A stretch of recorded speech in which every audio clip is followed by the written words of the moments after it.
Good morning, everybody.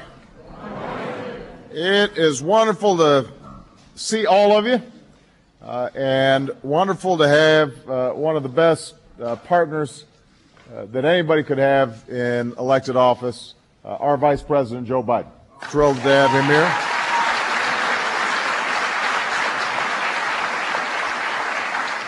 I want to thank Staff Sergeant Miller for the gracious introduction. I want to thank President Merten for his hospitality.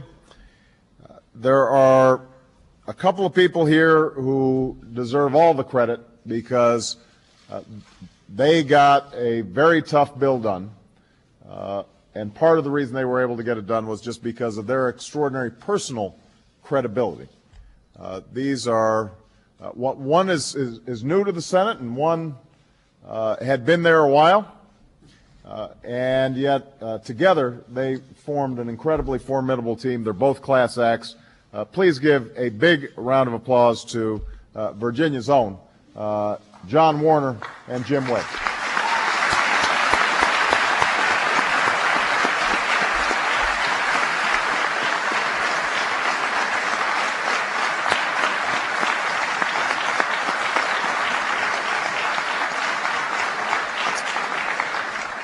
I know that we've got a number of members of Congress who are here, and I want to thank them all for their outstanding work. I want to point out that Senator Mark Warner could not be here, but we appreciate him. We've got the Secretary of Veterans Affairs, a hero in his own right, General Eric Shinseki, and I want everybody to please acknowledge him.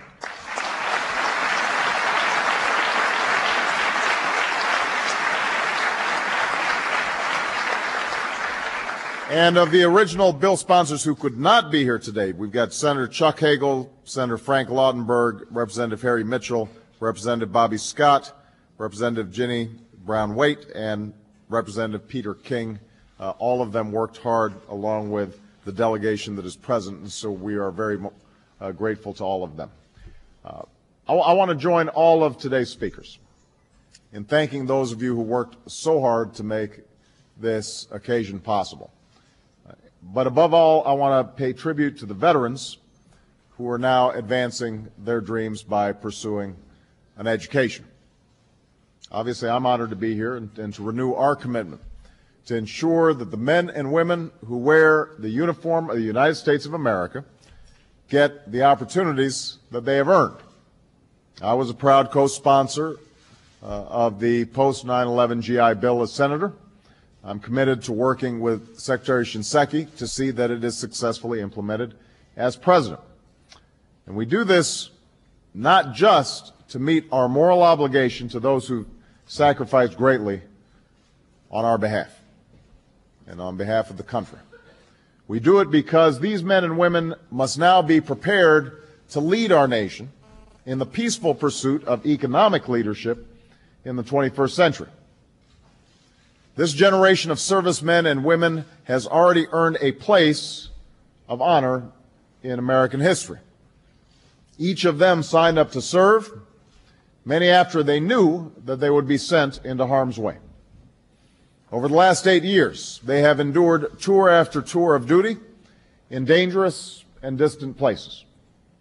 They've experienced grueling combat from the streets of Fallujah to the harsh terrain of Helmand Province.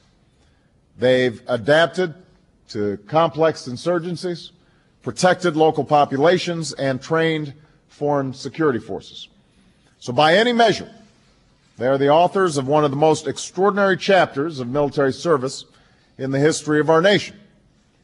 And I don't make that statement lightly, for we know that anyone who puts on the uniform joins an unbroken line of selfless patriots that stretches back to Lexington and Concord. The freedom and prosperity that we enjoy would not exist without the service of generations of Americans who are willing to bear the heaviest and most dangerous burden. But we also know this: the contributions that our servicemen and women can make to this nation do not end when they take off that uniform. We owe a debt to all who serve, and when we repay that debt to those bravest Americans among us, then we are investing in our future. Not just their future, but also the future of our own country. Now, this was the lesson that America was sometimes too slow to learn. After the Civil War and World War I, we saw far too many veterans who were denied the chance to live their dreams. Men who were unable to find in peace the hope that they had fought for in war. And FDR knew this. In 1943, before the beaches of Normandy were stormed and the treacherous terrain of Iwo Jima was taken, he told the nation that the veterans of World War II would be treated differently. He said that they must not be demobilized, and I quote, to a place on a breadline.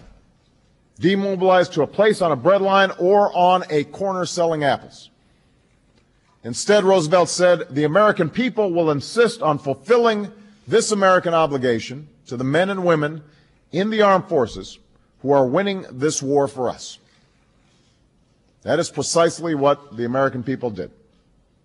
The GI Bill was approved just weeks after D-Day and carried with it a simple promise to all who had served. You pick the school, we'll help pick up the bill. And what followed was not simply an opportunity for our veterans, it was a transformation for our country. By 1947, half of all Americans enrolled in college were veterans. Ultimately, this would lead to 3 presidents, 3 Supreme Court justices, 14 Nobel Prize winners, and 24 Pulitzer Prize winners. But more importantly, it produced hundreds of thousands of scientists and engineers, doctors and nurses, the backbone of the largest middle class in history. All told, nearly 8 million Americans were educated under the original GI Bill, including my grandfather. No number can sum up this sea change in our society. Reginald Wilson, a fighter pilot from Detroit, said, I didn't know anyone who went to college. I never would have gone to college had it not been for the GI Bill.